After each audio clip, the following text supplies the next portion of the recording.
दिवसों के भीतर दे दी जाएगी। माननीय अध्यक्ष जी, निवेशकों की चिंताओं के निवारण हेतु एक एडवांस रूलिंग पोर्टल बनाने का मेरा प्रस्ताव है, जिसमें हर संबंधित विभाग को 15 दिनों के अंदर निवेशकों के प्रश्नों का समुचित समाधान करना होगा। छोटे व्यापारियों और एमएसएमई इकाइयों की दुर्घटनाओं तथा दूसरे जोखिम से निपटने की सीमित क्षमता को ध्यान में रखते हुए एक समर्पित small trader and MSME insurance scheme शुरू की जाएगी। यह योजना आग, चोरी तथा प्राकृतिक आपदाओं जैसे जोखिमों के विरुद्ध किफायती बीमा कवरेज प्रदान करेगी। एमएसएमई क्षेत्र को सशक्त बनाने के लिए राज्य के प्रत्येक औद्योगिक एस्टेट में एमएसएमई के लिए कॉमन फैसिलिटी सेंटर स्थापित करने का भी मेरा प्रस्ताव है। माननीय अध्यक्ष जी, श्रमिकों की सुरक्षा एवं सुविधा के लिए हाईवे के पास स्थित प्रत्येक आईएमटी में आने जाने के लिए फुट ओवर ब्रिज का निर्माण करने का भी मेरा प्रस्ताव है। पानीपत में स्थित टेक्सटाइल इंडस्ट्री की लंबे समय से मांग रही है कि यहां केंद्रीय स्तर का एक ट्रेनिंग हैंडलूम इंस्टीट्यूट स्थापित किया जाए। इस दिशा में आगे बढ़ते हुए Indian institute of handloom technology IIHT के लिए HSIIDC द्वारा 10 एकड़ भूमि उपलब्ध करवाने का प्रस्ताव रखता हूं। माननीय अध्यक्ष जी, प्रदेश में रोजगार व व्यापारियों को आकर्षित करने के लिए मैं राई में देश का सबसे बड़ा होलसेल मार्केट कॉम्प्लेक्स तथा उत्तर भारत का सबसे बड़ा मार्बल मार्केट क्लस्टर विकसित करने का प्रस्ताव भी रखता हूं। माननीय अध्यक्ष जी, माननीय प्रधानमंत्री नरेंद्र मोदी जी की मेड इन इंडिया की अवधारणा को आगे बढ़ाते हुए मैं गुरुग्राम एवं खरगोदा में HSIIDC द्वारा तथा पंजौर में पर्यटन विभाग द्वारा एक वेडिंग सिटी स्थापित करने का प्रस्ताव रखता हूं। ये सगाई से विदाई तक के कंसेप्ट पर कार्य करेगी तथा इससे वोकल फॉर लोकल को बढ़ावा मिलेगा तथा रोजगार के अनेक नए अवसर उत्पन्न होंगे। माननीय अध्यक्ष जी, वर्तमान में HSIIDC द्वारा SC श्रेणी के प्लाट धारकों को परियोजना पूर्ण होने के उपरांत प्लाट लागत में 20% की छूट प्रदान की जाती है। आगामी वित्त वर्ष से इसी तर्ज पर मैं OBC श्रेणी के प्लाट धारकों को भी प्लाट लागत में 10% की छूट देने का मैं प्रस्ताव करता हूं। माननीय अध्यक्ष जी, वर्ष 2014-15 में राज्य से मर्चेंडाइज एक्सपोर्ट केवल 32,086 करोड़ था।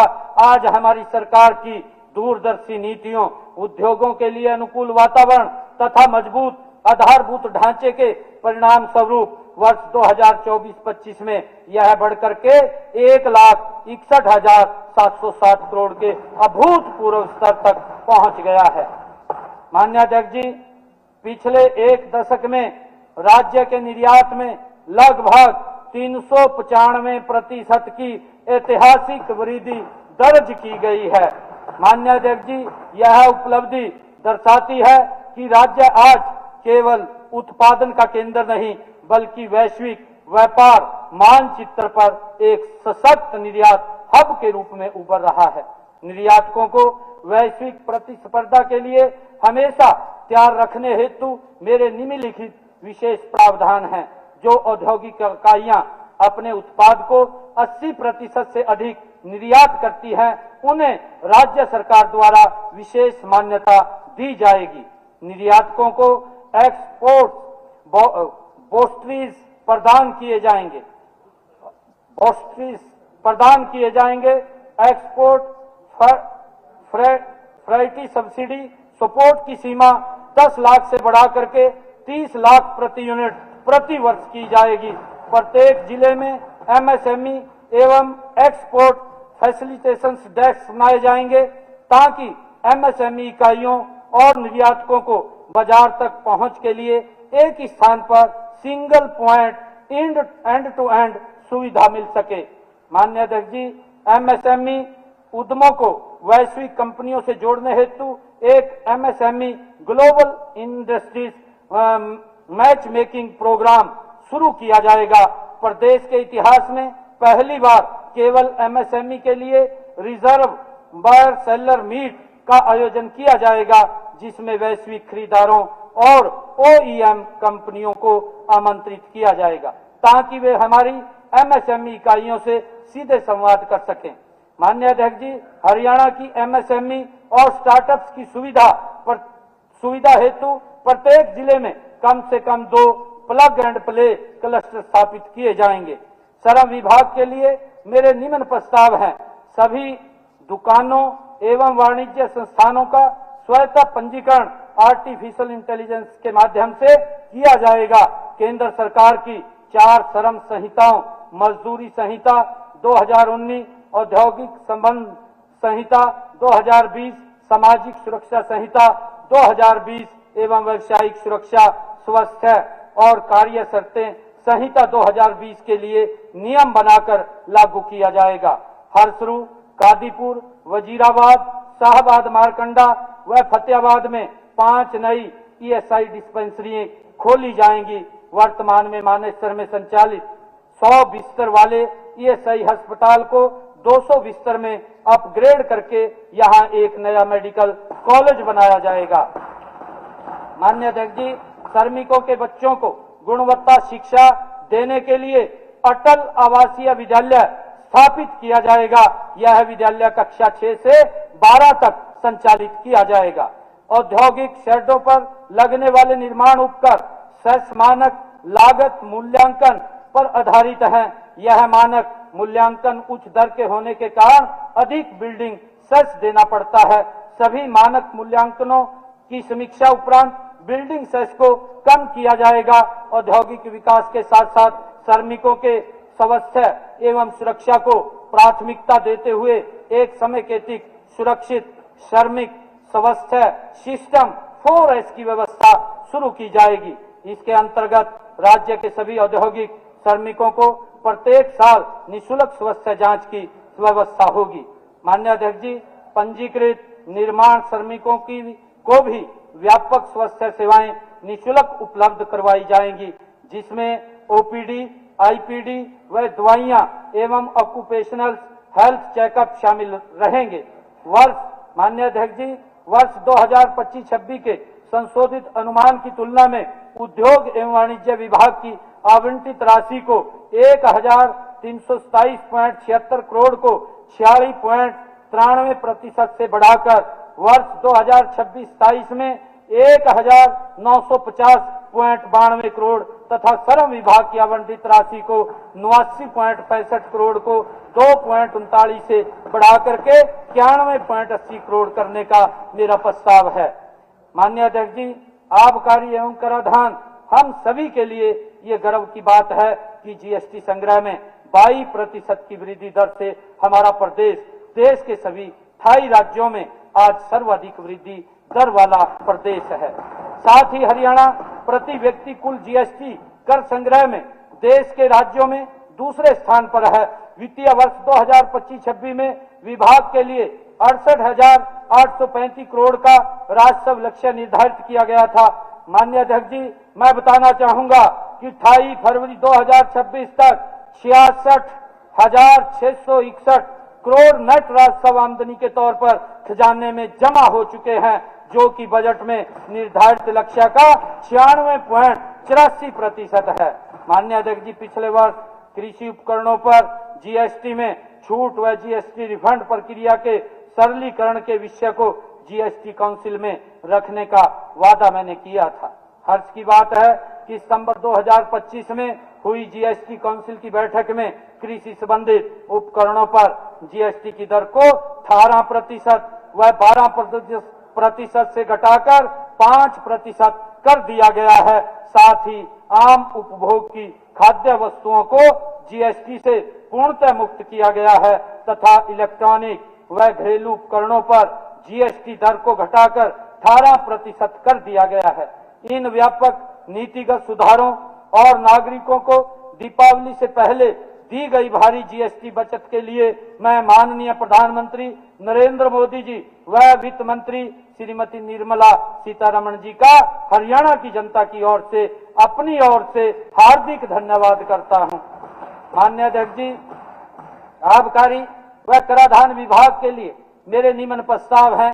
पिछले वर्ष छोटे व्यापारियों के लाभ हेतु शुरू की गई वन टाइम सेटलमेंट योजना के अंतर्गत 1,15,323 छोटे करदाताओं ने 1500 करोड़ रुपए की बकाया राशि का निपटान करते हुए सरकार के खजाने में 267 करोड़ रुपए की राशि जमा कराई। वित्त वर्ष 2026-27 में वैट, सीएसटी तथा एलएडीटी एंट्री टैक्स के अंतर्गत पुराने बकाया मामलों के लिए एक नई वन टाइम सेटलमेंट योजना लाई जाएगी।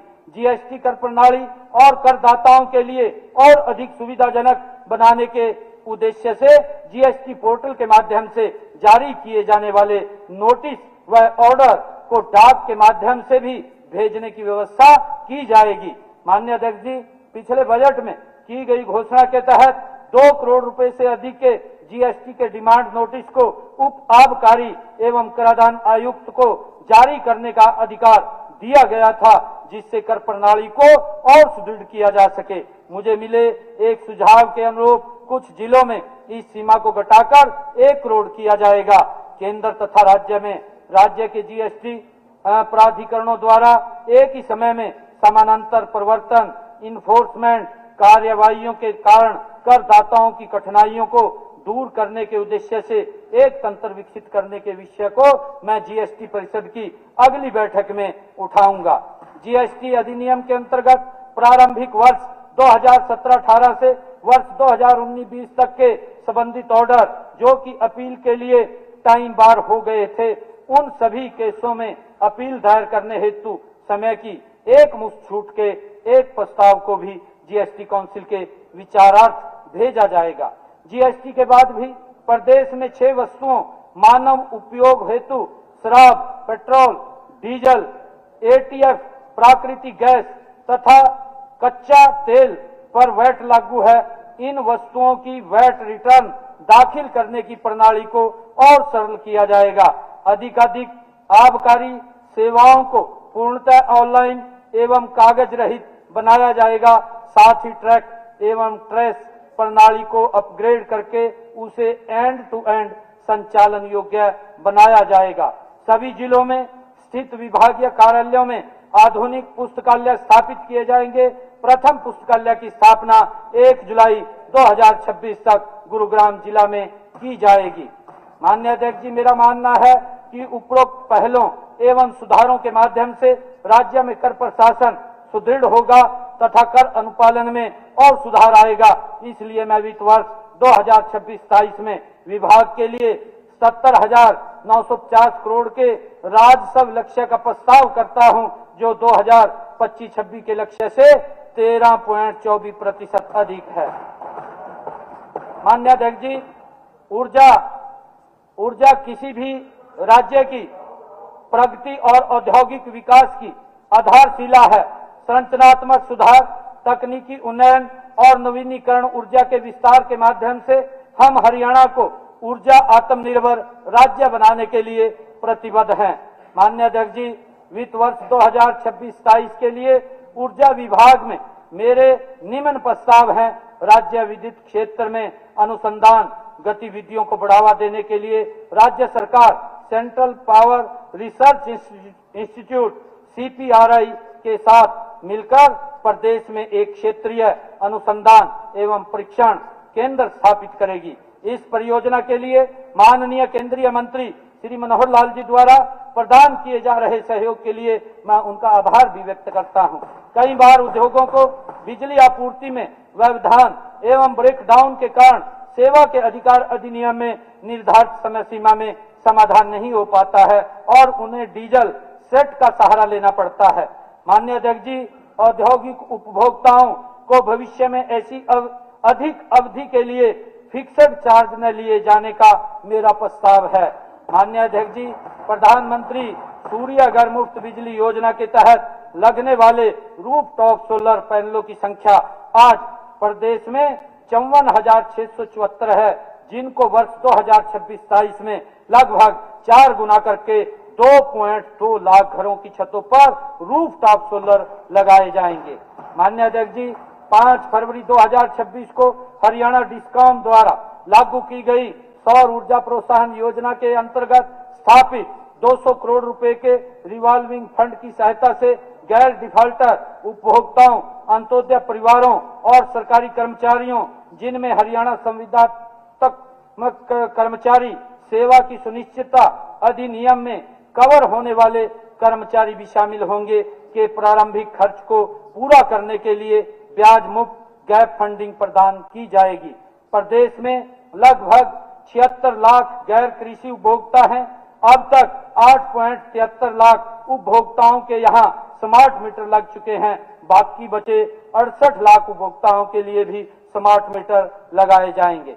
माननीय अध्यक्ष जी, वर्ष 2020 से अब तक पीएम कुसुम योजना के तहत 1,88,116 सौर ऊर्जा पंप लगाए गए हैं, जिससे हरियाणा देश भर में दूसरे स्थान पर पहुंच गया है। इस योजना में किसानों की रुचि और उत्साह को देखते हुए वर्ष 2026-27 में 35,000 नए सौर ऊर्जा पंप लगाए जाएंगे। वर्ष 2026-27 में राज्य के 13 जिलों अंबाला, फतेहाबाद, हिसार, झज्जर, जींद, कैथल, करनाल, कुरुक्षेत्र, पानीपत, रोहतक, सिरसा, सोनीपत और यमुनानगर में धान की पराली पर आधारित 9.9 से 25 मेगावाट तक की क्षमता की कुल 200 मेगावाट की बायोमास बिजली परियोजनाएं स्थापित की जाएंगी।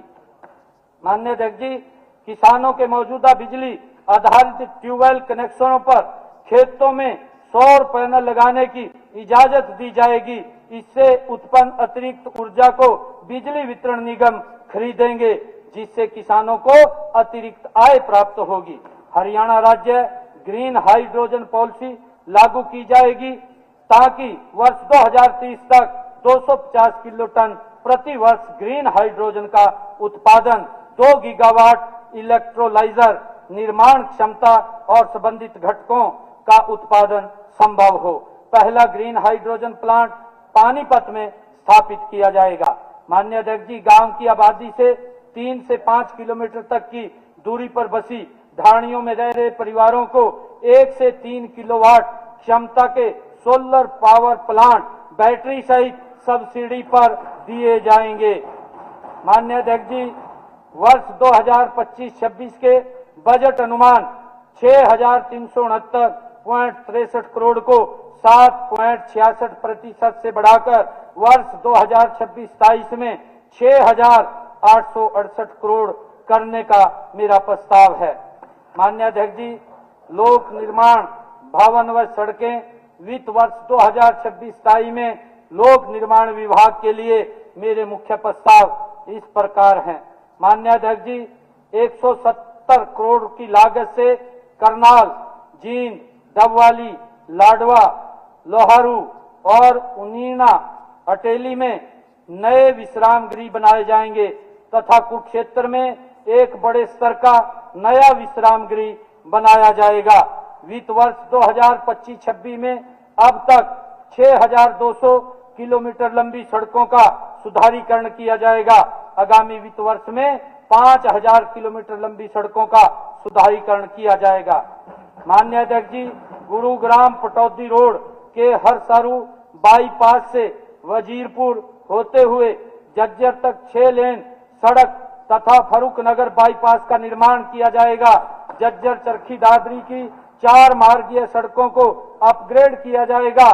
सच्चा खेड़ा, सरसौद, मुकलान और चौधरीवास गांव के लिए बाईपास का निर्माण किया जाएगा। जलवेड़ा साहबाद के 4 मार्गीयकरण का कार्य पूर्ण किया जाएगा। जीरकपुर व पंचकुला में यातायात के दबाव को कम करने हेतु जीरकपुर बाईपास का निर्माण कार्य शुरू किया जाएगा। माननीय अध्यक्ष जी, हरियाणा में वर्ष 2014 तक कुल 51 आरयूबी थे। अक्टूबर 2014 से अभी तक 115 नए यूआरओबी का निर्माण कार्य आरंभ किया गया है, जिनमें से 87 आरयूबी पूरे हो चुके हैं और शेष 28 पर कार्य प्रगति पर है। वर्ष 2026-27 में 18 नए आरओबी और 12 आरयूबी का निर्माण शुरू किया जाएगा। माननीय अध्यक्ष जी, इनमें रेवाड़ी में एचएसवीपी के बाईपास व पटौदी रोड पर एक इंटीग्रेटेड आरओबी, पानीपत में जीटी रोड के डाहर रोड पर एक नया आरओबी और गोहाना महम रोड पर आरओबी तथा गोहाना बड़ौदा रोड पर आरयूबी शामिल है। मैं एमडीआर 119 कैथल से डांड होते हुए कुरुक्षेत्र तक सड़क के तथा SH6 कुरुक्षेत्र से लाडवा एवं रदौर होते हुए यमुनानगर तक सड़क के 4 मार्गीय का प्रस्ताव रखता हूं। इन दोनों सड़कों के विकसित होने से क्षेत्र में यातायात का दबाव कम होगा तथा 152D एक्सप्रेसवे, NH44 एवं नए अंबाला शामली एक्सप्रेसवे से जुड़ाव के माध्यम से क्षेत्रीय आवागमन एवं कनेक्टिविटी में उल्लेखनीय सुधार होगा। माननीय अध्यक्ष जी, भारतीय रेलवे ने 2009 से 2014 तक हरियाणा के लिए औसतन 315 करोड़ रुपए का वार्षिक बजट आवंटन था। इसके मुकाबले केवल वित्त वर्ष 2026-27 में हरियाणा के लिए 3,566 करोड़ रुपए का आवंटन, ये गर्व की बात है। कुरुक्षेत्र शहर में 5 व्यस्तम लेवल क्रॉसिंग को खत्म करने के लिए 372 करोड़ रुपए की लागत से एक एलिवेटेड रेल कॉरिडोर बनाया जा रहा है। इस एलिवेटेड कॉरिडोर का वर्ष 2026-27 की शुरुआत में ही लोकार्पण किया जाएगा। माननीय अध्यक्ष जी, दिल्ली अंबाला रेल मार्ग हमारे औद्योगिक, कृषि एवं धार्मिक क्षेत्रों को देश के प्रमुख आर्थिक केंद्रों से जोड़ता है। माननीय प्रधानमंत्री श्री नरेंद्र मोदी जी की अध्यक्षता में 14 फरवरी 2026 को हुई केंद्रीय कैबिनेट की बैठक में इस मार्ग की तीसरी और चौथी लाइन के विस्तार के लिए 5,983 करोड़ रुपए की मंजूरी दी गई है। माननीय अध्यक्ष जी, इससे 36 नई यात्री रेलों तथा 40 अतिरिक्त मालगाड़ियों की शुरुआत होगी। वर्ष 2025-26 के बजट अनुमान 4,830.73 करोड़ को 22% से बढ़ाकर वर्ष 2026-27 में मैं 5,893.66 करोड़ करने का मेरा प्रस्ताव है। माननीय अध्यक्ष जी, मेट्रो प्रदेश में भारत सरकार द्वारा नमो भारत RRTS के अंतर्गत दिल्ली बावल तथा दिल्ली करनाल के 2 कॉरिडोर स्वीकृत किए गए हैं। 93 किलोमीटर लंबे दिल्ली बावल कॉरिडोर की लागत 32,327 करोड़ और 136 किलोमीटर लंबे दिल्ली करनाल कॉरिडोर की लागत 33,051 करोड़ रुपए होगी। पिछले सप्ताह ही गुरुग्राम, फरीदाबाद, नोएडा, ग्रेटर नोएडा नमो भारत RRTS के अंतिम अलाइनमेंट को हमने स्वीकृति दे दी है। लगभग 64 किलोमीटर लंबी तथा 15,746 करोड़ रुपए लागत वाली इस परियोजना में हरियाणा का अंश 3,573 करोड़ होगा। माननीय अध्यक्ष जी, दिल्ली मेट्रो की रेड लाइन को नरेला से कुंडली तक विस्तारित करने की स्वीकृति भी हमने दे दी है। हरियाणा क्षेत्र में लगभग 2.7 किलोमीटर लंबे इस हिस्से पर 545.77 करोड़ रुपए की लागत आएगी। माननीय अध्यक्ष जी, क्षेत्रीय परिवहन व यातायात को और सुलभ बनाने के लिए मेरे नियमन प्रस्ताव हैं। चंडीगढ़ दिल्ली एयरपोर्ट गुरुग्राम और चंडीगढ़ से मुख्य धार्मिक स्थलों जैसे कटरा, सालासर, खाटू श्याम, हरिद्वार, अमृतसर आदि की यात्रा के लिए हरियाणा रोडवेज द्वारा 50 नई इलेक्ट्रिक बसों की खरीद की जाएगी। माननीय अध्यक्ष जी, वर्तमान में 12 शहरों में चल रही इलेक्ट्रिक सिटी बसों के सम्मान शेष जिला मुख्यालयों में यह भी सेवा शुरू की जाएगी। विद्यार्थियों को बेहतर यातायात सुविधाएं देने के लिए 1,000 नई बसों की खरीद की जाएगी। वर्तमान में केवल महिला यात्रियों व छात्राओं के लिए समर्पित 273 बसों की संख्या को बढ़ाकर 500 किया जाएगा। कनीना, नरवाना, गन्नौर एवं कलायत में नए बस अड्डों का निर्माण किया जाएगा। HSSC के परीक्षार्थियों को मुफ्त यात्रा सुविधा देने के लिए एक वेब पोर्टल बनाया जाएगा। सड़क सुरक्षा और परिचालन दक्षता बढ़ाने के लिए प्रदेश में एक केंद्रीकृत कमांड एंड कंट्रोल सेंटर बनाया जाएगा। रजिस्टर्ड वाहन स्क्रैप सुविधा का उद्देश्य रोड यात्री सुरक्षा बढ़ाना, प्रदूषण कम करना, पुरानी और अनफिट गाड़ियों को हटाकर सर्कुलर इकोनॉमी को बढ़ावा देना। प्रदेश में जनवरी 2025 से दिसंबर 2025 तक कुल 11,351 सरकारी गाड़ियां और 14,487 प्राइवेट गाड़ियां स्क्रैप की गई हैं। अगले वर्ष 11,500 सरकारी गाड़ियां तथा 15,000 प्राइवेट गाड़ियां स्क्रैप की जाएंगी। माननीय अध्यक्ष जी, महिलाओं के नाम पर पंजीकृत गैर परिवहन वाहनों को मोटर वाहन कर में 1% की छूट दी जाएगी। इलेक्ट्रिक वाहनों को और अधिक बढ़ावा देने के लिए 2 या 4 पहिया इलेक्ट्रिक वाहन व इलेक्ट्रिक ई रिक्शा के लिए मौजूदा मोटर वाहन कर में दी जा रही मौजूदा 20% की छूट और बढ़ाया जाएगा। नूंह, फरीदाबाद, अंबाला व गुरुग्राम में 140 करोड़ रुपए की लागत से चालक प्रशिक्षण और अनुसंधान संस्थानों का निर्माण कार्य पूर्ण किया जाएगा।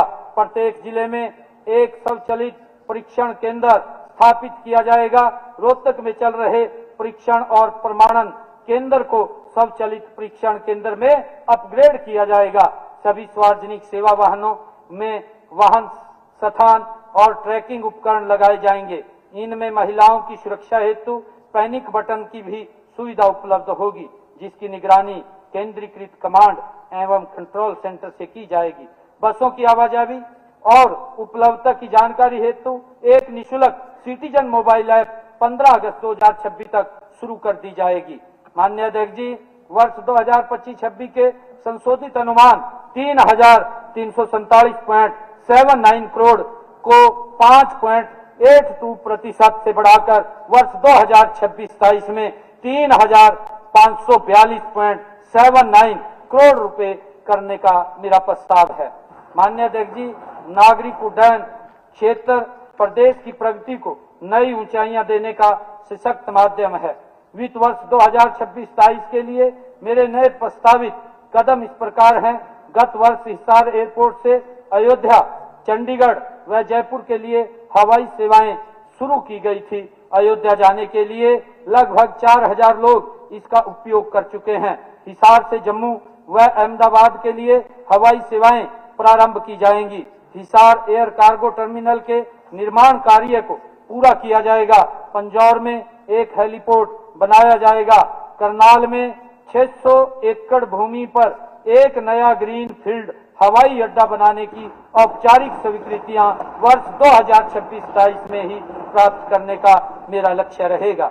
वर्ष 2025-26 के संशोधित अनुमान 306.75 करोड़ को 86.91% से बढ़ा करके वर्ष 2026-27 में 573.34 करोड़ करने का मेरा प्रस्ताव है। माननीय अध्यक्ष जी, पंचायती राज व ग्रामीण विकास विभाग के लिए मेरे निम्न प्रस्ताव हैं। गांव में चौपालों, ग्राम सचिवालयों, पुस्तकालयों, सड़कों जैसे सामुदायिक भवनों के रख रखाव के लिए कोई प्रावधान न होने के कारण समय के साथ इन संपत्तियों की हालात बुरी हो जाती है। माननीय अध्यक्ष जी, वर्ष 2026-27 से 5% राशि अनिवार्य रूप से रख रखाव मेंटेनेंस के लिए सुरक्षित करने का मेरा प्रस्ताव है। पिछले बजट में 1,000 से अधिक आबादी वाली पंचायतों की कच्ची फिरनियों को पक्का करने की घोषणा अनुसार 717 कच्ची फिरनियों को 318 करोड़ रुपए की लागत से पक्का करवाया जा चुका है। शेष कच्ची फिरनियों के कार्य को पूरा किया जाएगा। अभिनव पायलट परियोजना के नाम से ग्राम पंचायत की भूमि पर सोलर फार्म स्थापित करने का मेरा प्रस्ताव है। इस सोलर परियोजना से उत्पन्न बिजली ग्राम पंचायत के निवासियों को रियायती दरों पर उपलब्ध कराई जाएंगी। लोगों के बिलों में कमी आएगी और ग्राम पंचायत के लिए आय का एक नया स्रोत भी बन पाएगा। माननीय अध्यक्ष जी, ब्रज की 84 कोस यात्रा भारतीय संस्कृति और आस्था का प्रतीक है। पलवल जिले में इसका 37 किलोमीटर मार्ग निकलता है। 10 करोड़ रुपए की लागत से इस मार्ग पर शेड, सार्वजनिक शौचालयों का निर्माण और पेयजल व्यवस्था उपलब्ध कराने तथा सड़क के पुनर्निर्माण कार्यों के लिए केडीबी की तर्ज पर एक विशेष कमेटी बनाई जाने का मेरा प्रस्ताव है। माननीय अध्यक्ष जी, चालू वित्त वर्ष में 983 अटल पुस्तकालय तथा 415 इंडोर जिम तैयार किया जा चुका है। 24 दिसंबर 2025 को अटल सुशासन दिवस के उपलक्ष्य पर माननीय गृह मंत्री श्री अमित शाह जी द्वारा 250 अटल पुस्तकालयों का उद्घाटन किया गया। आने वाले अटल सुशासन दिवस पर 1000 नए अटल पुस्तकालयों के लोकार्पण का मेरा प्रस्ताव है। माननीय अध्यक्ष जी, पर्यावरण संरक्षण और प्राकृतिक खेती को बढ़ावा देने के लिए ग्राम पंचायतों की भूमि का एक निश्चित हिस्सा जैविक प्राकृतिक खेती के लिए सुरक्षित रखा जाएगा।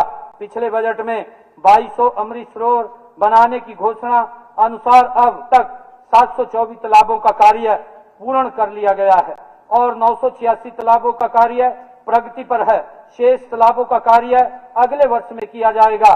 2 अक्टूबर 2026 तक प्रदेश के सभी गांवों को ओडीएफ प्लस मॉडल गांव में परिवर्तित किया जाएगा। माननीय अध्यक्ष जी, भारत सरकार ने हाल ही में मनरेगा और प्रभावी बनाते हुए इस योजना को विकसित भारत गारंटी फॉर रोजगार और आजीविका मिशन ग्रामीण वीबी जी राम जी नाम से शुरू किया है। हरियाणा में हर ग्रामीण परिवार को साल में 125 दिन की मजदूरी आधारित रोजगार गारंटी हेतु मैंने 610 करोड़ रुपए का प्रावधान किया है। माननीय अध्यक्ष जी, श्यामलाट भूमि में से स्वयं सहायता समूहों को 500 वर्ग गज तक भूमि डेयरी बनाने के लिए लीज पर देने का प्रावधान मैंने किया है। लीज पर दर सालाना 10 रुपए प्रति वर्ग गज वो होगी। माननीय अध्यक्ष जी, पिछले बजट में 5 लाख संभावित लखपति दीदी चुनने के लक्ष्य में से 4,83,361 महिलाओं की पहचान कर ली गई है। अगले वर्ष 3 लाख और लखपति दीदी बनाने का मेरा प्रस्ताव है। स्वयं सहायता समूहों के उत्पादों की मार्केटिंग के हेतु प्रत्येक ब्लॉक में एक आधुनिक ग्राम हाट की स्थापना की जाएगी। दीनदयाल उपाध्याय ग्रामीण कौशल योजना के अंतर्गत 20,000 से अधिक ग्रामीण युवाओं को कौशल रोज प्रशिक्षण प्रदान कर उन्हें रोजगार एवं सब रोजगार के अवसर से जोड़ने का मेरा प्रस्ताव है। हरियाणा ग्राम श्यामलाट भूमि विनियमन अधिनियमन 1961 में 12 दिसंबर 2024 को संशोधित कर यह प्रावधान किया है कि जिन ग्रामवासियों ने 31 मार्च 2004 को उससे पूर्व 500 वर्ग गज तक की पंचायती भूमि पर अपने मकान बना रखे हैं, वे सरकार द्वारा निर्धारित बाजार दर का भुगतान कर उसको भूमि खरीद कर अपने घरों का स्वामित्व प्राप्त कर सकते हैं। माननीय अध्यक्ष जी, वर्ष 2025-26 के संशोधित अनुमान 7,083.17 करोड़ को 22.88% से बढ़ाकर वर्ष 2026-27 में 8,703.75 करोड़ करने का मेरा प्रस्ताव है। माननीय अध्यक्ष जी, शहरी स्थानीय निकाय पंचायती राज के उपरोक्त प्रावधान की तर्ज पर शहरी क्षेत्रों में भी नगर निकायों की भूमि पर अतिक्रमित रिहायशी कब्जाधारियों को कानूनी मालिकाना हक प्रदान करने के लिए एक नई नीति लाई जाएगी। आज शहरों में 41,70,449 संपत्ति धारकों द्वारा संपत्ति कर तथा उस पर बकाया ब्याज राशि की दी जानी बाकी है। 31 मार्च 2025 तक के बकाया ब्याज पर 7% छूट देने का मेरा प्रस्ताव है। सभी आवासीय संपत्तियों पर 1 रुपए प्रति किलोलीटर की दर से पानी का निःशुल्क शुल्क लिया जाता है। अब 500 वर्ग गज तक के मीटर्ड आवासीय संपत्तियों को 10 किलोलीटर प्रति माह तक निःशुल्क जल उपलब्ध कराया जाएगा। इससे लगभग 23 लाख घरों को 28 करोड़ रुपए प्रति वर्ष का लाभ मिलेगा। माननीय अध्यक्ष जी, पानी व सीवर के बिलों पर लगभग 140 करोड़ रुपए का सरचार्ज बकाया है। वर्ष 2026-27 में इस सारे सरचार्ज को माफ करने का मेरा प्रस्ताव है। माननीय अध्यक्ष जी, वर्तमान में नगर निकायों के पास अपना कोई भी विशिष्ट स्वर्गरोहिणी वाहन उपलब्ध नहीं है। राज्य के सभी 87 नगर निकायों में 145 स्वर्गरोहिणी वाहन उपलब्ध कराए जाएंगे। हिसार, यमुनानगर, रोहतक, पानीपत, अंबाला में integrated command and control centre स्थापित किया जाएगा। नगर निगम हिसार में यह कार्य 30 सितंबर 2026 तक आवंटित कर दिया जाएगा तथा बाकी शहरों में यह कार्य 31 जनवरी 2027 तक आवंटित कर दिया जाएगा। सभी शहरों के सभी पार्कों, ग्रीन बेल्टों और मुख्य सड़कों के किनारों पर बड़े स्तर पर पौधरोपण हेतु 100 करोड़ रुपए का अर्बन ग्रीन फंड स्थापित किया जाएगा। माननीय अध्यक्ष जी, फरीदाबाद, गुरुग्राम, मानेसर तथा जींद, हिसार, फतेहाबाद क्लस्टर एवं अंबाला, पंचकुला, यमुनानगर क्लस्टर में 25 मेगावाट क्षमता के कुल मिलाकर 5 वेस्ट टू एनर्जी प्लांट स्थापित किए जाएंगे। वर्तमान में शहरी स्थानीय निकाय विभाग में सीएलयू के मामलों में ईडीसी लगाने की प्रक्रिया नगर एवं ग्राम नियोजन विभाग से ज्यादा कठिन है। इसे आसान करके ग्राम आयोजन विभाग की तर्ज पर किया जाएगा। आवश्यक कार्यों को तुरंत करवाने हेतु पार्षद आपातकालीन फंड स्थापित किया जाएगा। नगर निगम, नगर परिषद तथा नगर पालिका के पार्षदों को प्रति वर्ष क्रमशः 6 लाख, 3 लाख तथा 1,50,000 रुपए की राशि के आवश्यक जन कार्यों को स्वीकृति करने की शक्तियां दी जाएंगी। वर्ष 2011 की अधिसूचना के अनुसार सभी फैक्ट्रियों एवं मिलों पर उनके कुल प्लांट एरिया पर 0.50 रुपए प्रति वर्ग मीटर की दर से गार्बेज यूजर चार्ज लगता है। अब से जो औद्योगिक इकाइयां अपने परिसर में उत्पन्न कचरे का इन हाउस प्रोसेसिंग एवं वैज्ञानिक निस्तारण स्वयं करेंगी, उनसे कोई गार्बेज यूजर चार्ज नहीं लिया जाएगा। शेष सभी औद्योगिक इकाइयों पर garbage user charge plant area के साथ पर केवल कवर्ड क्षेत्रफल के आधार पर ही लिया जाएगा। चालू वित्त वर्ष में गुरुग्राम में सोहना चौक पर मल्टी लेवल पार्किंग जनता को समर्पित की जा चुकी है। रोहतक में निर्माणाधीन मल्टी लेवल पार्किंग को पूरा किया जाएगा। हिसार, गुरुग्राम, फरीदाबाद तथा पलवल में एक मल्टी लेवल पार्किंग बनाई जाएगी। वर्ष 2025-26 में शहरी जल निकासी हेतु 100 करोड़ की राशि से अर्बन ड्रेनेज फंड स्थापित किया जाएगा। इस फंड के अंतर्गत केवल 5 नगर निकायों द्वारा लगभग 20 करोड़ से अनुमान प्राप्त हुए हैं। मैं सभी माननीय सदस्यों से यह अनुरोध भी करता हूं कि अपने अपने विधानसभा क्षेत्रों से विस्तृत प्रस्ताव हमें शीघ्र भिजवाएं। अगले वर्ष इस फंड को 100 करोड़ से बढ़ाकर 150 करोड़ करने का मेरा प्रस्ताव है। पिछले बजट में विशेष रूप से सक्षम व्यक्तियों के लिए पार्कों में आवश्यक सुविधाएं देने की घोषणा अनुरूप पटौदी, जटौली मंडी में यह कर दिया गया है। 13 अन्य शहरों में कार्य चल रहा है तथा शेष नगर निकायों में इन्हें दिनांक 31 मार्च 2027 तक पूर्ण कर लिया जाएगा। माननीय अध्यक्ष जी, वर्ष 2025-26 के संशोधित अनुमान 5,073.37 करोड़ को 23.01% से बढ़ाकर वर्ष 2026-27 में 6,240.97 करोड़ करने का मेरा प्रस्ताव है। माननीय अध्यक्ष जी, माननीय सदस्यगण, आज सदन में श्री सुभाष सुधा पूर्व मंत्री हरियाणा, श्री रामचंद्र कंबोज पूर्व विधायक एवं श्री लहरी सिंह पूर्व विधायक अध्यक्ष दीर्घा में उपस्थित हैं। कि सदन उनका स्वागत करता है।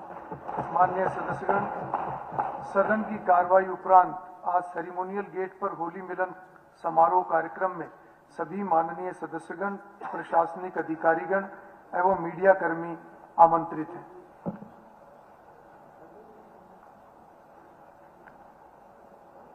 माननीय अध्यक्ष जी, नगर एवं ग्राम नियोजन वित्त वर्ष 2025-26 में विभाग ने हरियाणा शहरी विकास प्राधिकरण तथा विभिन्न मेट्रो प्राधिकरणों को ईडीसी से 3,200 करोड़ रुपए की राशि विभिन्न विकास कार्यों के लिए प्रदान की है।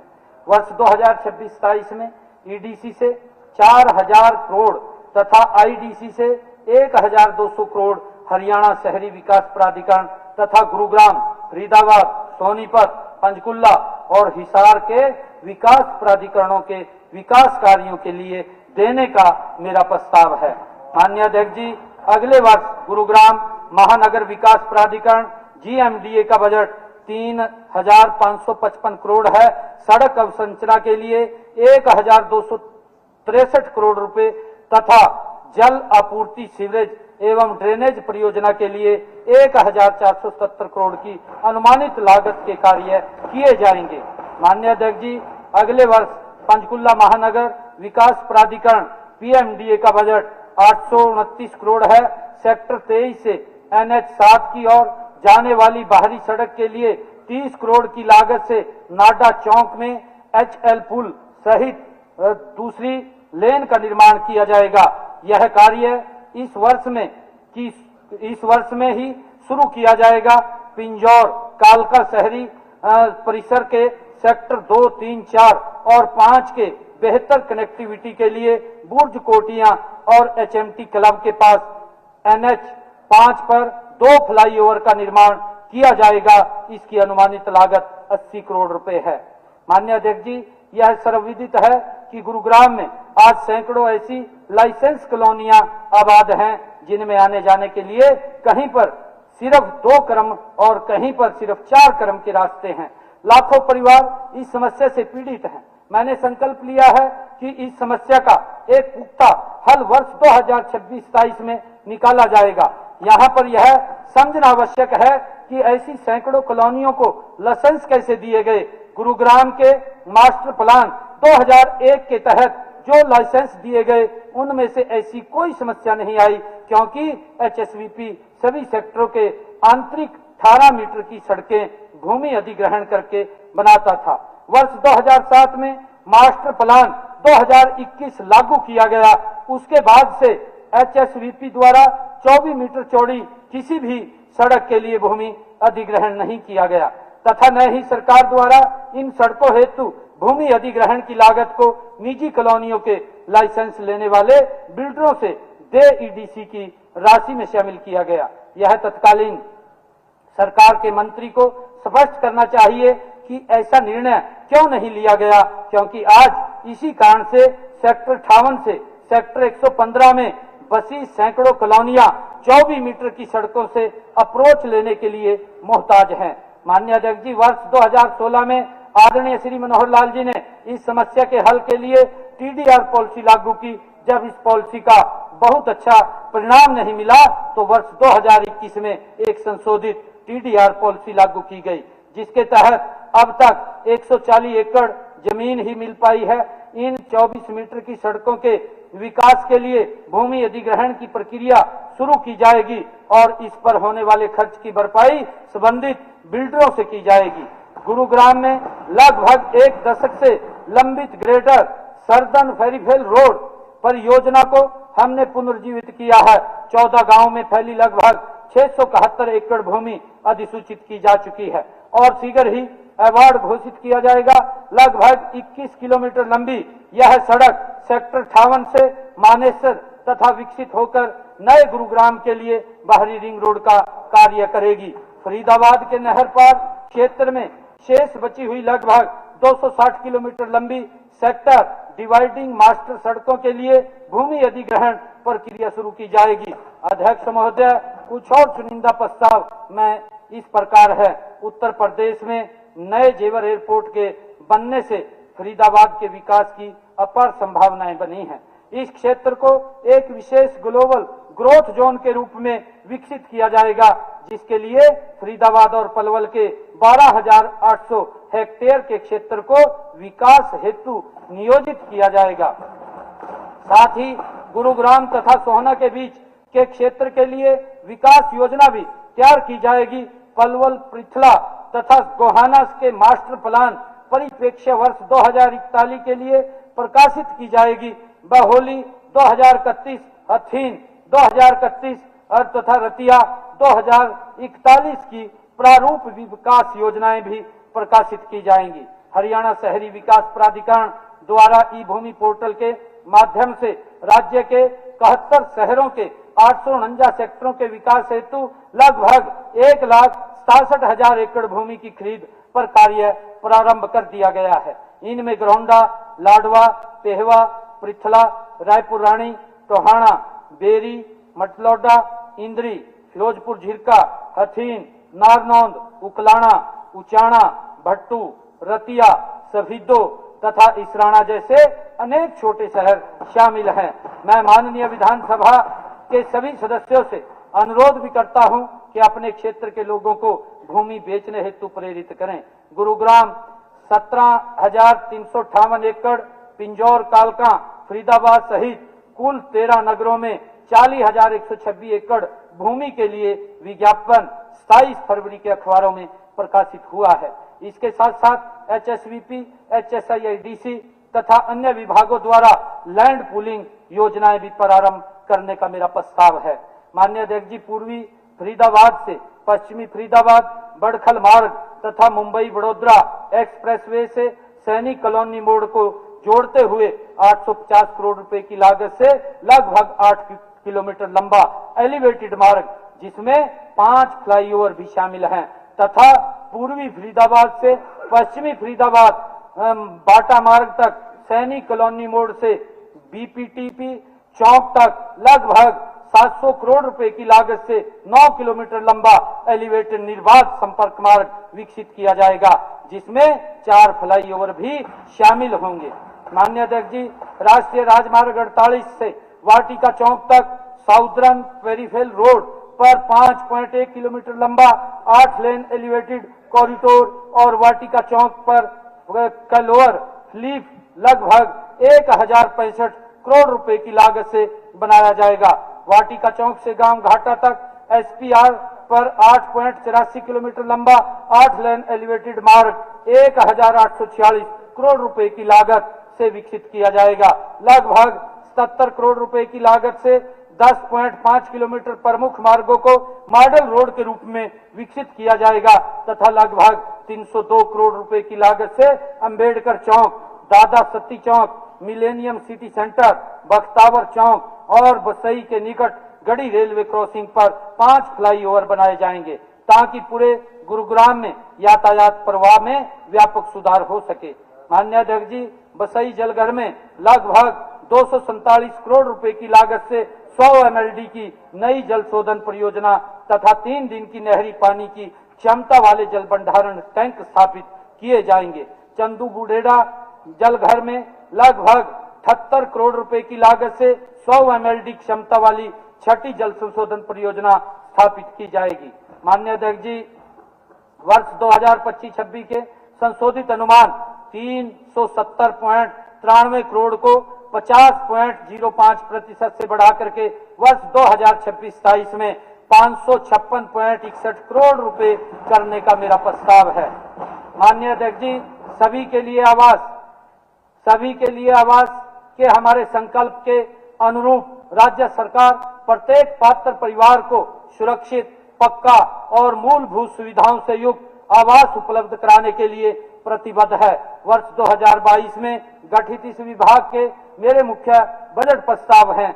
माननीय प्रधानमंत्री आवास योजना शहरी के अंतर्गत वर्ष 2026-27 में 8,145 निर्माणाधीन घरों का कार्य पूरा किया जा चुका है। प्रधानमंत्री आवास योजना शहरी 2.0 के अंतर्गत 20,000 गरीब परिवारों को पक्के घर के निर्माण हेतु 500 करोड़ रुपए की आर्थिक सहायता प्रदान की जाएगी।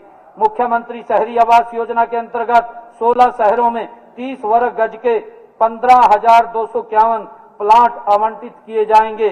फरीदाबाद, गुरुग्राम, झज्जर, पलवल, पानीपत, रोहतक एवं रेवाड़ी में 8000 EWS फ्लैट गरीब परिवारों को दिए जाएंगे। प्रधानमंत्री आवास योजना ग्रामीण के अंतर्गत 23,154 नए घर बनाए जाएंगे। मुख्यमंत्री ग्रामीण आवास योजना 2.0 के अंतर्गत 5 महाग्रामों तथा 157 छोटे गांवों में 50 व 100 वर्ग गज के 5000 प्लांट जरूरतमंद परिवारों को दिए जाएंगे। पिछले वर्ष आवंटित किए गए 100 वर्ग गज के प्लांटों में बुनियादी सुविधाएं, पक्की सड़कें, पीने का पानी, बिजली की सुविधा उपलब्ध कराई जाएगी। माननीय अध्यक्ष जी, वर्ष 2025-26 के संशोधित अनुमान 1840.29 करोड़ रुपए को 31.74% से बढ़ाकर वर्ष 2026-27 में 2424.39 करोड़ करने का मेरा प्रस्ताव है। माननीय अध्यक्ष जी, पर्यटन एवं विरासत विभाग राज्य की सांस्कृतिक और ऐतिहासिक विरासत को बढ़ावा देने के लिए निरंतर कार्य कर रहा है। हरियाणा को फिल्म निर्माण एवं डिजिटल मीडिया का केंद्र बनाने के उद्देश्य से मैं वर्ष 2026 में पिंजौर में आधुनिक फिल्म सिटी बनाने का प्रस्ताव रखता हूं। भारत की सभ्यतागत धरोहर के केंद्र की परिकल्पना के तहत पानीपत युद्ध भूमि व्याख्यान केंद्र को एक प्रमुख सैन्य इतिहास परियोजना के रूप में 16 एकड़ भूमि पर विकसित किया जाएगा। फरीदाबाद में हरियाणा के सबसे पुराने अरावली गोल्फ कोर्स को आधुनिक मानकों के अनुरूप उन्नत करते हुए एक विश्व स्तरीय रिक्रिएशन एवं स्पोर्ट्स डेस्टिनेशंस के रूप में विकसित करने का भी मेरा प्रस्ताव है। माननीय अध्यक्ष जी, वर्ष 2025-26 के संशोधित अनुमान 185.34 करोड़ रुपए को 105.46% से बढ़ाकर वर्ष 2026-27 में 380.80 करोड़ करने का मेरा प्रस्ताव है। माननीय अध्यक्ष जी, पर्यावरण, वन जीव जंतु एवं प्राकृतिक संसाधन इस विभाग के लिए मेरे निम्न प्रस्ताव हैं। राज्य में वृक्ष आवरण बढ़ाने और प्लाईवुड उद्योगों को और समर्थन देने के लिए वित्त वर्ष 2026-27 में हरियाणा राज्य एग्रो फॉरेस्ट्री पॉलिसी लागू करना, एक पेड़ मां के नाम अभियान के तहत पंचायत भूमि और सार्वजनिक भूमि पर बड़े पैमाने पर पौधारोपण अभियान चलाना, पवित्र उपवन संरक्षण के लिए सभी पवित्र उपवन को अधिसूचित करना। पिछले बजट में प्राण वायु देवता पेंशन योजना के तहत पेड़ों की पहचान करने का प्रस्ताव पारित हुआ था। इस योजना के तहत अतिरिक्त 1541 पेड़ों की पहचान कर ली गई है। पूर्व में चिन्हित 3819 पेड़ों को भी पेंशन दी जाएगी। कुल 5360 पेड़ों के लिए वर्ष 2026-27 में पेंशन दी जाएगी। माननीय अध्यक्ष जी, दुर्लभ व संकट ग्रस्त वृक्ष प्रजातियों के संरक्षण के लिए किसानों को प्रोत्साहित राशि दिए जाने का भी मेरा प्रस्ताव है। गांव हसनपुर करनाल में वन विभाग की 100 एकड़ भूमि में लगभग 50 करोड़ रुपए की लागत से एक डियर पार्क बनाया जाएगा। पिछले बजट में IMT मानेसर में घोषित पर्यावरण परीक्षण केंद्र का कार्य वित्त वर्ष 2026-27 में पूरा करके इसका लोकार्पण किया जाएगा। माननीय अध्यक्ष जी, वर्ष 2025-26 के संशोधित अनुमान 562.19 करोड़ को 31.90% से बढ़ाकर वर्ष 2026-27 में 741.55 करोड़ करने का मेरा प्रस्ताव है। माननीय अध्यक्ष जी, गृह विभाग लोहारू, बरवाड़ा, नरवाना, समालखा, महम, रौदौर और पेहवा में 7 नए महिला थाने बनाने का मेरा प्रस्ताव है। साइबर अपराधों से प्रभावी ढंग से निपटने के लिए सोनीपत, गोहाना तथा बहादुरगढ़ में 3 नए साइबर अपराध पुलिस थाने बनाने का भी मेरा प्रस्ताव है। आतंकवादी गतिविधियों से निपटने और उनकी प्रभावी रोकथाम के लिए पुलिस महानिरीक्षक स्तर के अधिकारी के अधीन एंटी टेररिस्ट स्क्वाड ATS का गठन किया जाएगा। एटीएस का एक थाना गुरुग्राम में, दूसरा थाना पंचकुला में स्थापित किया जाएगा। इसके लिए मैं 35.5 करोड़ रुपए के खर्च का मेरा प्रस्ताव है। एटीएस में महिला कमांडो को भी शामिल करने का प्रावधान किया जाएगा। माननीय उपाध्यक्ष महोदय, अगले 3 सालों में सड़क पर तैनात सभी पुलिस कर्मियों को बॉडी वार्न कैमरा से लैस किया जाएगा। मैं अगले वर्ष 5000 नए ऐसे कैमरा खरीदने का प्रस्ताव करता हूं कि इन बॉडी वार्न कैमरों में ड्यूटी पर तैनात पुलिस कर्मियों की सभी गतिविधियों की रिकॉर्डिंग की जाएगी।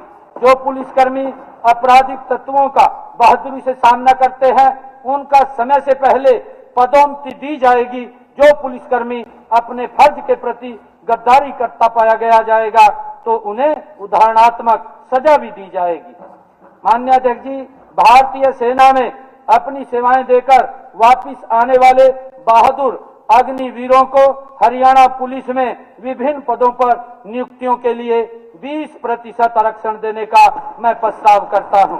इसके अलावा 1300 अग्निवीरों की हरियाणा पुलिस में विशेष भर्ती भी अगले वर्ष में की जाएगी। भारतीय रिजर्व बटालियन के लिए गांव संघेल नू में 107 एकड़ भूमि पर आधुनिक भवन व अन्य सुविधाएं उपलब्ध कराई जाएंगी। हरियाणा पुलिस कल्याण कोष में 16 करोड़ रुपए का समतुल्य अनुदान दिया जाएगा। नागरिकों को बेहतर आपातकालीन सेवाएं देने के लिए और प्रतिक्रिया समय को कम करने के लिए 150 नई इमरजेंसी रिस्पांस व्हीकल खरीदी जाएंगी। अंग्रेजों द्वारा 1934 में बनाए गए पंजाब पुलिस नियम को निरस्त करके हरियाणा पुलिस नियम अधिसूचित किए जाएंगे, जो पुलिस को आधुनिक और नागरिकों के प्रति संवेदनशील बनाने की नींव रखेंगे। अन्य उपाध्यक्ष महोदय, फतेहाबाद, चरखी दादरी, पंचकुला में जिला जेल तथा रोहतक में हाई सिक्योरिटी जेल बनाने का मेरा प्रस्ताव है। सभी जेलों में ऐसे आधुनिक तकनीकी उपकरण लगाए जाएंगे जिनसे जेलों में बैठे अपराधी अपने बाहर के साथियों से संपर्क नहीं कर पाएंगे। जेलों में हर प्रकार की गतिविधि पर नजर रखने हेतु ड्यूटी पर तैनात जेल वार्डनों के लिए बॉडी वार्न कैमरे खरीदे जाएंगे। 8 जेलों भिवानी, नारनौल, जींद, गुरुग्राम, रेवाड़ी, फतेहाबाद, चरखी दादरी व झज्जर में पेट्रोल पंप खोले जाएंगे।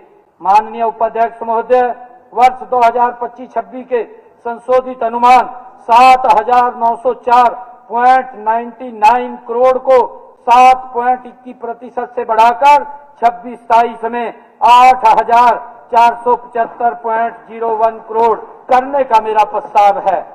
माननीय उपाध्यक्ष महोदय, राजस्व विभाग वित्तीय वर्ष 2025-26 में विभाग के लिए 16,555 करोड़ का राजस्व लक्ष्य निर्धारित किया गया था। 25 फरवरी 2026 तक 13,491 करोड़ रुपए खजाने में प्राप्त हो चुके हैं, जो कि लक्ष्य का 81.5% है। अब मैं विभाग के 2026-27 के मुख्य प्रस्तावों पर आता हूं।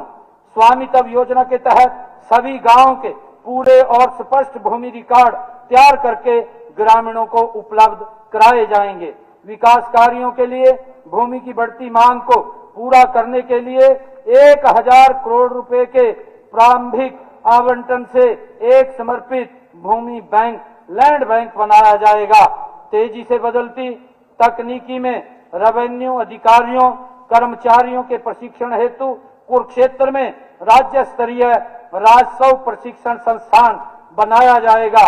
राजस्व न्यायालयों में मामलों के निपटान एवं उनकी निगरानी की प्रक्रिया को सुविधा व्यवस्थित करने के लिए एक IT सक्षम, कागज सहित रहित राजस्व न्यायालय केस प्रबंधन प्रणाली लागू की जाएगी। इंतकाल मंजूर करने की प्रक्रिया को पूरी तरह स्वचालित बनाया जाएगा। माननीय उपाध्यक्ष महोदय, 100 करोड़ रुपए की लागत से एक राज्य स्तरीय अत्याधुनिक डाटा सेंटर की भी स्थापना की जाएगी। एक नई स्वचालित स्टाम्प शेयर ट्रांसफर प्रणाली से शहरी निकायों और पंचायतों को उनका 2% स्टाम्प शुल्क सीधे खातों में दिया जाएगा। सभी शहरी क्षेत्रों के कैडस्ट्रल नक्शों को अपडेट किया जाएगा। राज्य की आपदा तैयारी को नई मजबूती देने के लिए मैं हरियाणा राज्य आपदा मोचन बल के गठन का प्रस्ताव करता हूं। उसमें कुल 1149 कर्मी शामिल होंगे। इनमें अग्निवीरों की अधिकतम भागीदारी सुनिश्चित की जाएगी। अग्नि सुरक्षा को और सुदृढ़ बनाने के लिए विभाग द्वारा फायर सेफ्टी प्रमाण पत्र जारी करने एवं उसके नवीनीकरण की प्रक्रिया को सरल बनाया जाएगा। जिला गुरुग्राम में 2 तथा फरीदाबाद, पंचकुला, अंबाला, सोनीपत, पानीपत, रेवाड़ी, पलवल तथा नूंह में एक नया फायर स्टेशन स्थापित किया जाएगा। वर्ष 2027-28 के अंत तक फरीदाबाद और पलवल को बाढ़ मुक्त करने के लिए एक तकनीक आधारित योजना लागू की जाएगी। संपत्ति के लेन देन में पारदर्शिता और कानून सुरक्षा बढ़ाने के लिए एग्रीमेंट टू सेल का पंजीकरण अनिवार्य किया जाएगा ताकि धोखाधड़ी और अनावश्यक मुकदमेबाजी कम हो। माननीय उपाध्यक्ष महोदय, वर्ष 2026-27 में मैं विभाग के लिए 19,500 करोड़ का राजस्व लक्ष्य प्रस्तावित करता हूं, जो पिछले वर्ष की तुलना में 17.8% अधिक है। वर्ष 2025-26 के संशोधित अनुमान 2,180.88 करोड़ को मैं 84.53% से बढ़ाकर वर्ष 2026-27 में 4,024.28 करोड़ करने का मेरा प्रस्ताव है। माननीय उपाध्यक्ष महोदय, खाद्य एवं नागरिक आपूर्ति विभाग के लिए मेरे निम्न प्रस्ताव हैं। वर्तमान में 9,408 उचित मूल्य की दुकानों के माध्यम से राशन वितरण किया जा रहा है। वित्त वर्ष 2026-27 में 4,000 नई उचित मूल्य की दुकानें खोलने का मेरा प्रस्ताव है। इन दुकानों के आवंटन में महिलाओं को 33% आरक्षण प्रदान किया जाएगा। स्वयं सहायता समूह एवं सीएम पैक्स को भी इसमें प्राथमिकता दी जाएगी। माननीय उपाध्यक्ष महोदय, इच्छुक दुकानदारों को 5-5 किलोग्राम के पैकेट में जैविक खाद बेचने की छूट दी जाएगी। पूर्व के वर्षों में जो राइस मिलर समय पर भारतीय खाद्य निगम को सीएमआर की पूर्ण डिलीवरी देने में असफल रहे, उनके लिए एक वन टाइम सेटलमेंट योजना लाई जाएगी। माननीय उपाध्यक्ष महोदय, 2026-27 में इस विभाग के लिए 2,558.61 करोड़ का मेरा प्रस्ताव है। समाज कल्याण, माननीय उपाध्यक्ष महोदय, 25 सितंबर 2025 को पंडित दीनदयाल उपाध्याय जी की जन्म तिथि पर उनके नाम से लाडो लक्ष्मी योजना का शुभारंभ किया गया था, जिसके तहत 23 वर्ष या उससे अधिक आयु की उन महिलाओं को प्रति माह 2100 की सहायता दी जा रही है जिनके परिवार की वार्षिक आय 1 लाख से कम है। अब तक 9,22,452 लाभार्थी बहनों के खाते में 4 किस्तों में 634 करोड़ की राशि माननीय उपाध्यक्ष महोदय डाली जा चुकी है। इस योजना से 13,602 परिवार 25,000 से कम वार्षिक आय वर्ग से ऊपर उठ गए हैं। 1,53,284 परिवार 25,000 से 50,000 की श्रेणी से निकल कर आगे बढ़े हैं तथा 3,23,236 परिवार 50,000 से 75,000 की श्रेणी से निकलकर 75,000 से 1 लाख वार्षिक आय की श्रेणी में आ गए हैं। इसी प्रकार 4,94,998 परिवारों की वार्षिक आय 1 लाख से अधिक हो गई है। माननीय उपाध्यक्ष महोदय, मैं यह स्पष्ट करना चाहता हूं कि हमने इनमें से किसी भी परिवार को पहले से मिल रही किसी भी सुविधा जैसे हैप्पी कार्ड, मुफ्त राशन इत्यादि से उनको वंचित नहीं किया है, उसको अजित जारी रखा है। माननीय उपाध्यक्ष महोदय, मैं यह भी स्पष्ट करना चाहता हूं कि इस योजना में एक परिवार की कितनी पात्र महिलाओं को लाभ मिल सकता है, इसकी कोई सीमा नहीं है। आज प्रदेश के 785 परिवार ऐसे हैं जिनमें 2 महिलाएं, 6,330 परिवारों में 3 महिलाएं और 521 परिवारों में 4 महिलाएं इस योजना का लाभ ले रही हैं। माननीय उपाध्यक्ष महोदय, 1 जनवरी 2026 से हमने 1 लाख से 1,80,000 की वार्षिक आय वाली उन महिलाओं को भी 2100 रुपये मासिक लाभ देने शुरू किया है जिनके बच्चों ने कुपोषण से सामान्य स्तर पर पहुंचकर प्रगति दिखाई हो, या जिनके बच्चों ने कक्षा 10वीं या 12वीं में बोर्ड परीक्षाओं में 80% से अधिक अंक प्राप्त किए हों, या फिर जिनके बच्चों ने निपुण भारत मिशन में कक्षा स्तरीय दक्षता प्राप्त की हो। माननीय उपाध्यक्ष महोदय, पंडित दीनदयाल उपाध्याय जी के 110वें जन्मदिन के पावन अवसर पर 25 सितंबर 2026 को हम इस योजना के अंतर्गत पात्र आय सीमा को बढ़ा करके 1,80,000 रुपए कर देंगे। माननीय अध्यक्ष जी, ये मेरा प्रस्ताव है और इसलिए इस बार मैंने इस योजना के लिए 6,500 करोड़ रुपए का प्रस्ताव किया है। वरिष्ठ नागरिकों को घर पर आधारित देखभाल एवं मूलभूत चिकित्सीय सहायता प्रदान करने के लिए 1,000 वृद्ध देखभाल कर्ताओं को प्रशिक्षण दिया जाएगा। साथ ही वरिष्ठ नागरिक कल्याण क्लब भी बनाए जाएंगे। नशे की समस्या को गंभीरता से लेते हुए नशा मुक्ति के लिए सार्वजनिक निजी भागीदारी प्रणाली से एक उत्कृष्टता केंद्र बनाया जाएगा जो नशा प्रभावित व्यक्तियों को मुख्य धारा में पुनः एकीकृत करेगा। माननीय उपाध्यक्ष महोदय, वर्ष 2025-26 के संशोधित अनुमान 14,905.24 करोड़ को 15.74% से बढ़ाकर वर्ष 2026-27 में 17,250.72 करोड़ करने का मेरा प्रस्ताव है। माननीय उपाध्यक्ष महोदय, महिला एवं बाल विकास सरकार नारी सम्मान, नारी सुरक्षा और नारी स्वावलंबन को अपनी नीतियों का मूल आधार मानते हुए महिलाओं के समग्र सशक्तिकरण के लिए पूर्णतः प्रतिबद्ध है। वर्ष 2015 में शुरू किए गए बेटी बचाओ बेटी पढ़ाओ कार्यक्रम के अंतर्गत हुए सतत प्रयासों से आज जन्म के समय लिंग अनुपात 868 से बढ़कर के 923 हो गया है। अब मैं इस महत्वपूर्ण विभाग के वर्ष 2026-27 के प्रस्तावों को लेता हूं। माननीय अध्यक्ष महोदय, महिलाओं के सशक्तिकरण, कौशल विकास, प्रशिक्षण एवं क्षमता निर्माण और उनकी उपलब्धियों को सम्मान प्रदान करने के लिए गुरुग्राम में एक नारी मंडपम स्थापित किया जाएगा। महिलाओं और बच्चों से संबंधित सेवाओं के वितरण के लिए इंटीग्रेटेड सिंगल विंडो प्लेटफॉर्म के रूप में अंबाला, यमुनानगर, रोहतक और गुरुग्राम में वात्सल्य भवन बनाए जाएंगे।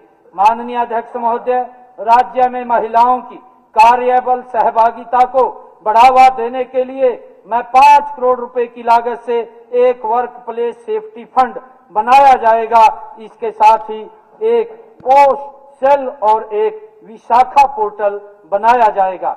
महिलाओं के लिए सुरक्षित, सम्मानजनक और सशक्त कार्यस्थलों के निर्माण हेतु महिला समर्थ संस्थान पुरस्कार योजना शुरू की जाएगी, जिससे सभी सरकारी एवं निजी संस्थाओं का महिला अनुकूल रेटिंग फ्रेमवर्क के आधार पर मूल्यांकन किया जाएगा। माननीय अध्यक्ष महोदय, 1,000 आंगनवाड़ी केंद्रों को सक्षम आंगनवाड़ी के रूप में अपग्रेड किया जाएगा। इसके अलावा 1,000 आंगनवाड़ी केंद्रों को प्ले स्कूल में अपग्रेड किया जाएगा। वर्तमान में लगभग 3,800 ग्रामीण क्षेत्रों में तथा लगभग 2,000 शहरी क्षेत्रों में किराए के भवनों में चल रहे इन सभी सरकारी भवनों में शिफ्ट किया जाएगा। माननीय अध्यक्ष महोदय, वर्ष 2025-26 के संशोधित अनुमान 1,969.65 करोड़ रुपए को 14.91% से बढ़ा करके वर्ष 2026-27 में 2,263.29 करोड़ करने का मेरा प्रस्ताव है। माननीय अध्यक्ष महोदय, सूचना एवं संपर्क मुख्यमंत्री तीर्थ यात्रा योजना के अंतर्गत वर्ष 2025 में कम आय वाले परिवारों के बुजुर्गों को अयोध्या तीर्थ के दर्शन और प्रयागराज के महाकुंभ में संगम स्नान करवाया गया। वर्ष 2026-27 में तीर्थ यात्रियों को शिरडी, माता वैष्णो देवी और गुरुद्वारा श्री हरिमंदिर साहिब, अमृतसर की यात्राएं शुरू करवाने का मेरा प्रस्ताव है। माननीय अध्यक्ष महोदय, Haryana media personal welfare fund administration scheme के अंतर्गत मीडिया कर्मियों को आपात स्थितियों में दी जाने वाली आर्थिक सहायता की अधिकतम सीमा को 2.5 लाख रुपए से बढ़ा करके 5 लाख रुपए किए जाने का मैं प्रस्ताव करता हूं। माननीय अध्यक्ष जी, वर्ष 2025-26 के बजट अनुमान 421.51 करोड़ रुपए को 4.31% से बढ़ाकर वर्ष 2026-27 में मैं 439.71 करोड़ रुपए करने का मेरा प्रस्ताव है। माननीय अध्यक्ष महोदय, कला एवं संस्कृति state university of performing and visual arts SUPVA Rohtak के सहयोग से प्रतिवर्ष हरियाणा फिल्म फेस्टिवल आयोजित किया जाएगा। क्षेत्रीय सिनेमा, स्वतंत्र फिल्म निर्माताओं, छात्र रचनाकारों एवं डॉक्यूमेंट्री निर्माताओं को एक नया मंच देगा। भारत की विविध संगीत एवं प्रदर्शन कला परंपराओं के उत्सव तथा हरियाणा की समृद्ध लोक धरोहर के प्रसार हेतु वर्ष 2026-27 में पहला राष्ट्रीय संगीत कला महोत्सव आयोजित किया जाएगा। प्रवासी हरियाणवी समुदाय को अपनी सांस्कृतिक जड़ों से जोड़ने और उनके अनुभव व निवेश को राज्य के विकास से जोड़ने के लिए मैं एक डायस्पोरा कल्चर कनेक्ट स्कीम प्रारंभ करने का प्रस्ताव रखता हूं। भारत सरकार द्वारा 2026-27 के बजट में राखी गढ़ी को एक आइकॉनिक आर्कियोलॉजिकल साइट बताया गया है। इसे एक टूरिज्म डेस्टिनेशन में विकसित करने का मेरा प्रस्ताव है।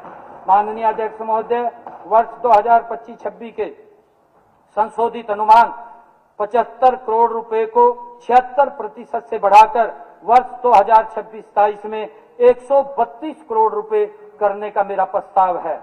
माननीय अध्यक्ष महोदय, खान एवं भू विज्ञान हमारे 7 जिलों में 42 खदानों में खनन कार्य किया जा रहा है, जिनसे वर्ष 2025-26 में अब तक 953 करोड़ रुपए के राजस्व की प्राप्ति हुई है।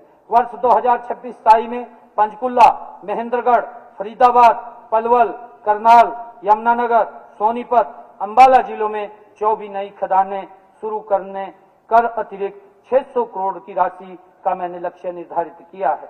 राज्य की सीमाओं पर अवैध खनन एवं परिवहन पर नियंत्रण हेतु इंटर स्टेट ट्रांजिट पास प्रणाली लागू होने से अब तक 57 करोड़ रुपए का राजस्व प्राप्त हुआ है। इस प्रणाली से अगले वर्ष 200 करोड़ रुपए का राजस्व लक्ष्य मैंने निर्धारित किया है।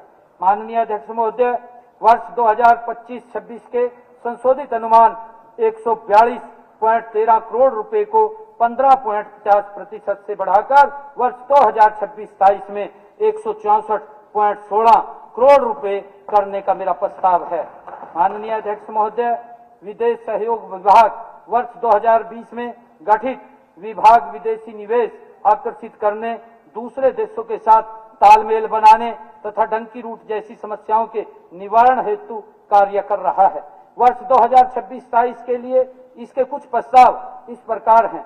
युवाओं को वैश्विक रोजगार अवसरों से जोड़ने हेतु HKRM के सहयोग से एक विदेशी भाषा प्रशिक्षण योजना लागू की जाएगी। इसमें 3 लाख रुपए तक वार्षिक आय वाले परिवारों के बच्चों को विदेशी भाषा प्रशिक्षण अंतर्राष्ट्रीय प्रमाणन हेतु वित्तीय सहायता दी जाएगी।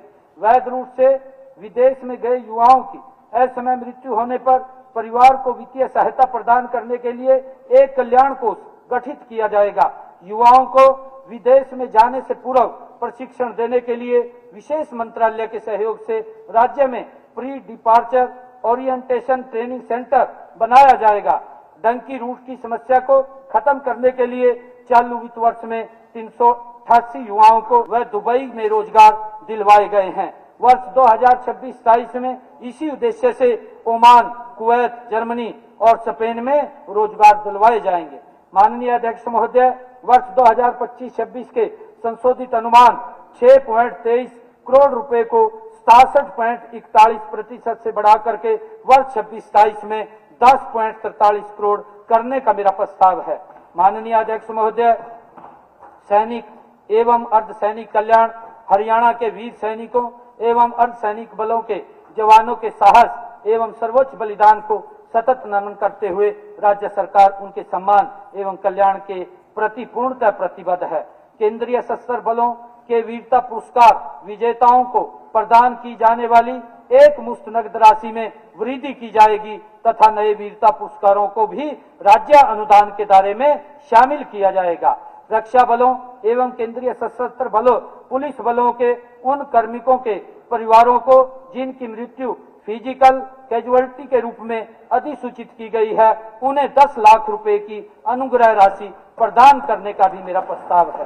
पूर्व सैनिकों एवं पूर्व अर्धसैनिक बलों के कार्मिकों के पुनर्वास एवं आजीविका संवर्धन हेतु हरियाणा सैनिक एवं अर्धसैनिक कल्याण निगम की स्थापना की जाएगी ताकि उन्हें और भी सम्मानजनक रोजगार मिल सके। माननीय अध्यक्ष महोदय, वर्ष 2025-26 के संशोधित अनुमान 112.09 करोड़ को 58.93% से बढ़ाकर वर्ष 2026-27 में 178.14 करोड़ करने का मेरा प्रस्ताव है। माननीय अध्यक्ष महोदय, नागरिक संसाधन सूचना राज्य में साइबर सुरक्षा को सुदृढ़ बनाने तथा डिजिटल शासन को सक्षम बनाने के उद्देश्य से मैं हरियाणा डिजिटल कवच साइबर सुरक्षा उत्कृष्टता केंद्र को स्थापित करने का प्रस्ताव करता हूं। यह सभी विभागों के लिए 24x7 थ्रेट इंटेलिजेंस घटना प्रतिक्रिया अनिवार्य सुरक्षा मानक तथा नियमित सुरक्षा परीक्षण सुनिश्चित करेगा। नागरिक केंद्र शासन को सशक्त बनाने हेतु एक केंद्रीकृत कॉल सेंटर स्थापित किया जाएगा जो 70 से अधिक विभागों की 1000 से अधिक योजनाओं और सेवाओं को एकीकृत कर वन स्टॉप हेल्पलाइन उपलब्ध कराएगा। माननीय अध्यक्ष महोदय, राज्य में नवाचार और रोजगार को बढ़ावा देने के लिए उत्कृष्टता केंद्र COES सह प्रौद्योगिकी इंक्यूबेशन केंद्र स्थापित किए जाएंगे। ये केंद्र स्टार्टअप और युवाओं को आधुनिक तकनीक प्रशिक्षण और मार्गदर्शन प्रदान करेंगे।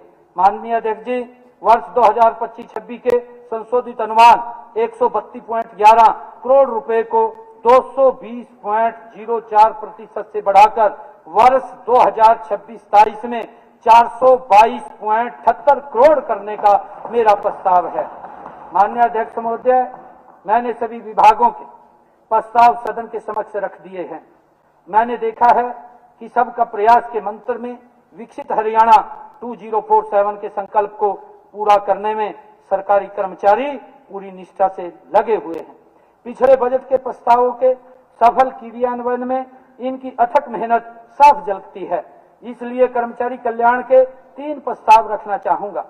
एक, विभिन्न विभागों में कार्यरत ऐसे कर्मचारी जो दीर्घकालिक क्रोनिक बीमारियों से ग्रसित हैं और इस कारण से पदोन्नति स्वीकार करने के इच्छुक नहीं हैं, उन्हें स्वेच्छा से पदोन्नति त्यागने पर ACP के लाभ से वंचित नहीं रखा जाएगा।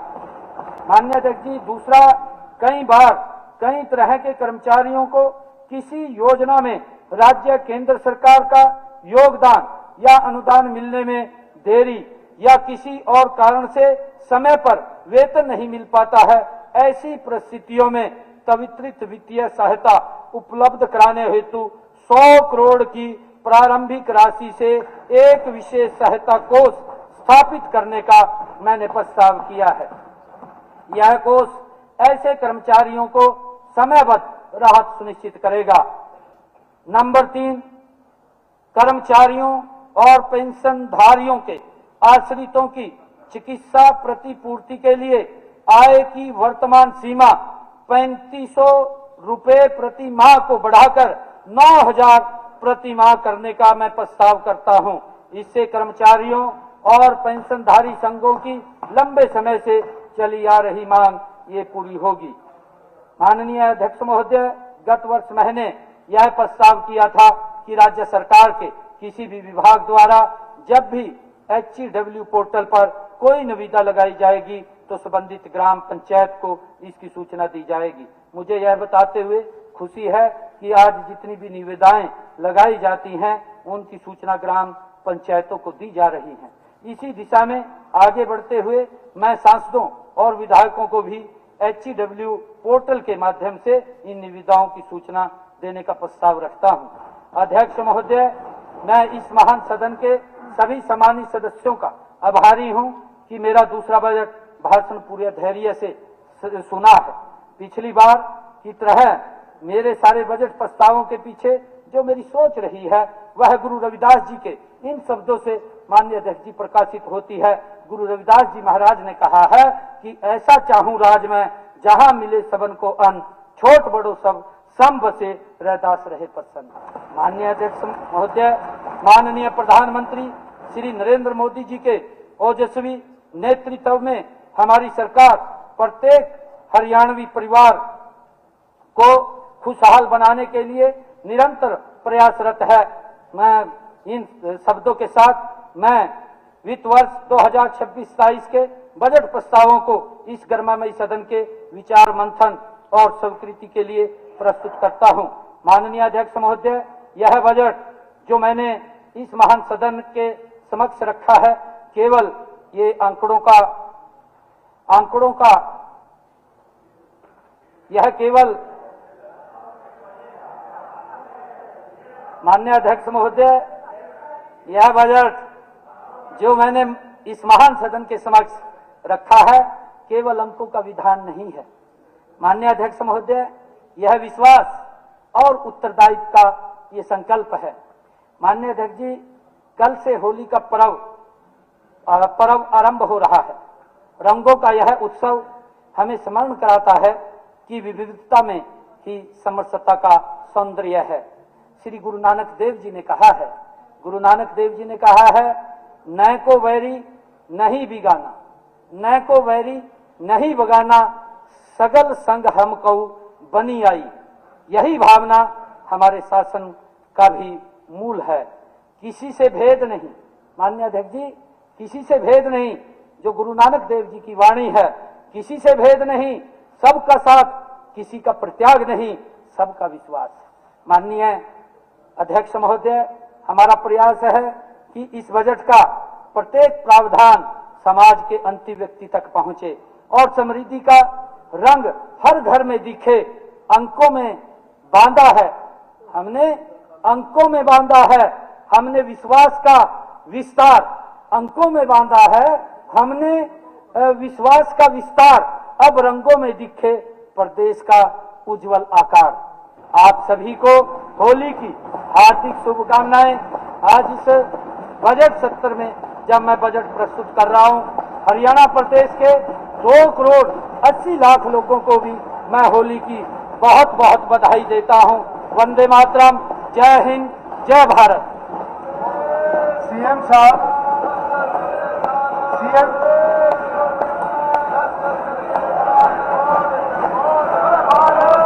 मुख्यमंत्री जी 3 घंटे से ज्यादा का बजट भाषण और एक भी बूंद पानी नहीं पीते आप, आपको तो कोई बहुत बड़ा अवार्ड मिलना चाहिए। अब सदन वीरवार दिनांक 5 मार्च 2026 दोपहर 2 बजे तक के लिए स्थगित किया जाता है। My day had 0 main character. Haryana के मुख्यमंत्री नायब सिंह सैनी ने कुरुक्षेत्र में ऐतिहासिक कदम उठाया। HVP टीकाकरण अभियान की शुरुआत